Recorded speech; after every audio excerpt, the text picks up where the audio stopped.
Welcome back to Street Smart. Mercedes is beefing up its compact car lineup to compete with Audi. The redesigned B-Class is geared towards younger drivers, younger buyers, giving them the feel of the S-Class flagship, but in small.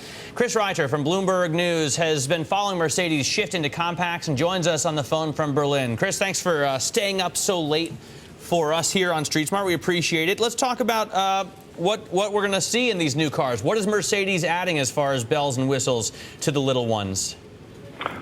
Well, they're going to be adding a lot more technology, like navigation systems and cameras, radars, all the bells and whistles that the S-Class has, and they're going to add those now into the B-Class and the other line and the other compact cars that they'll be bringing out in the next 2 years. And what, they learned this from more successful car makers like Audi? Yeah, well, Mercedes has fallen behind Audi especially, and also BMW in the past few years.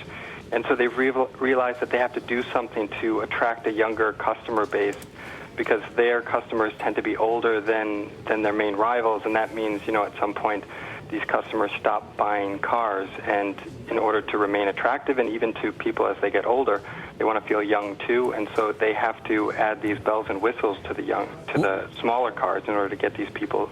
We're actually looking at pictures here, Chris, of what I assume is the new B-Class, but it looks suspect. It looks like the A-Class, which was kind of infamous when Mercedes brought it out about a decade ago. Do they learn anything from their past here? I mean, they don't want to bring out lame cars for younger buyers, right? Right. And I mean, the B-Class from the small cars that they're going to be bringing out is going to be the most traditional and rational of the cars that they're bringing out. It's supposed to keep the A and the B-Class customers. I mean, those cars did sell pretty well, but they sold mainly to an older audience, and it's supposed to be with a little bit hipper styling on the inside. It's mainly kind of a family car. For older people and family cars, it rides a little higher than some other cars.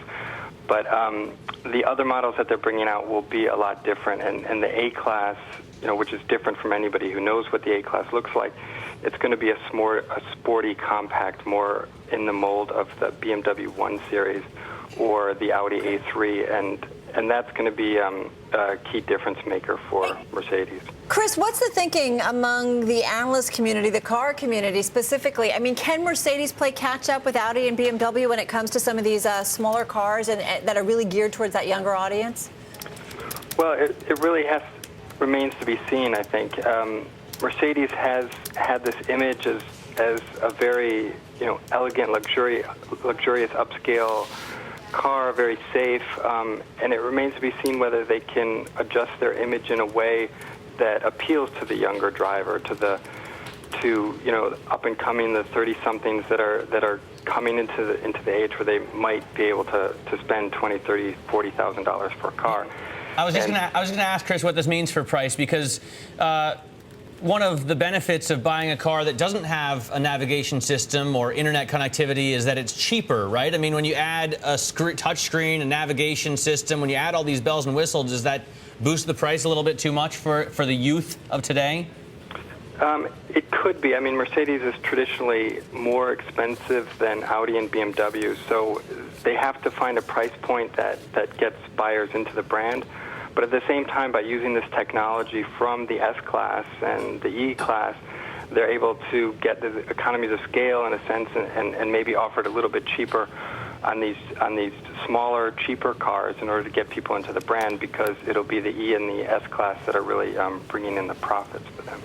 Hey, Chris, bottom line, Mercedes needs to be involved in this market, and actively so. Yes, absolutely.